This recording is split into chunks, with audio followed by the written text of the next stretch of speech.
আত্মবিশ্বাসের জয় ফিরিয়ে আনলো ফরওয়ার্ড ক্লাবকে। নিজেদের চতুর্থ ম্যাচে বড় ব্যবধানে জয় তুলে নিল রামকৃষ্ণের বিরুদ্ধে। 5 গোলের ব্যবধানে জয় লাভ করে পয়েন্ট তালিকার তৃতীয় স্থানে উঠে এলো বিজয়ী দল। চন্দ্র মেমোরিয়াল লিগ ফুটবলে বুধবার দুটি ম্যাচকে ঘিরে দর্শকদের উপস্থিতি ছিল লক্ষণীয় উমাকান্ত স্টেডিয়ামে। লিগ ফুটবলে জয় ফিরল শিল্ড জয়ী ফরওয়ার্ড ক্লাব। কাঙ্ক্ষিত এবং গুরুত্বপূর্ণ জয় তুলে নিল নিজেদের পঞ্চম ম্যাচে। রামকৃষ্ণের বিরুদ্ধে 5 গোলের ব্যবধানে জয়লাভ করল দল। প্রথমার্ধে 2-1 গোলে এগিয়ে ছিল বিজয়ী দল, কিন্তু বিরতির পর ফরওয়ার্ডের গতি এবং রণনীতির কাছে আত্মসমর্পণ করে রামকৃষ্ণ দল।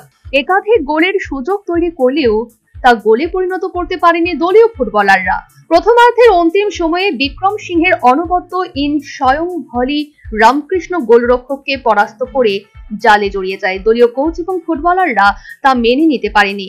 বিরতিতে চাপ তৈরি হয় তার উপর, যার কারণে গোলরক্ষক পরিবর্তন করতে বাধ্য হয় রামকৃষ্ণ। কিন্তু সেখানেই ঘটে খুব বিপত্তি। আরো 3টি গোল হজম করে দল, যার কারণে নির্ধারিত 90 মিনিটের লড়াইতে শিল্ড জয়ী ফরওয়ার্ড জয় লাভ করে 5-1 গোলের ব্যবধানে।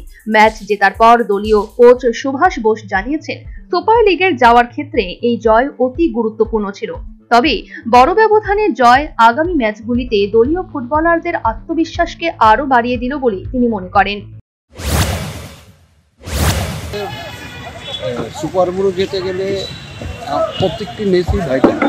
এর মধ্যে আজকের ম্যাচটা আমরা ধরে নিয়েছি, কারণ আমার 2টা ম্যাচ গেছে যেখান থেকে পয়েন্ট পাওয়ার কথা, আমি সেখানে পয়েন্ট পাইনি।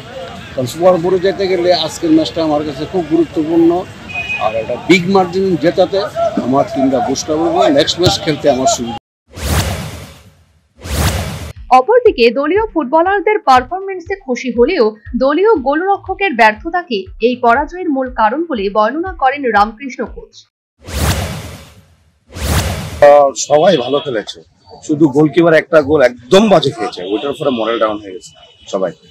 ওই গোলটা তো এত বাজে, মানে বলার বাইরে। এরপরে ওকে বললাম যে খেলার জন্য, ও বলছে যে না আমি খেলতে পারবো না, অসুবিধা হচ্ছে আমার, এই সেই। তারপর আমার চেঞ্জ করতে লাগবে, ও নিজেরতেই বলছে খেলতে পারবে না। তো কি করবো, আমার তো গোলকিপার তাড়া করাতে লাগবে।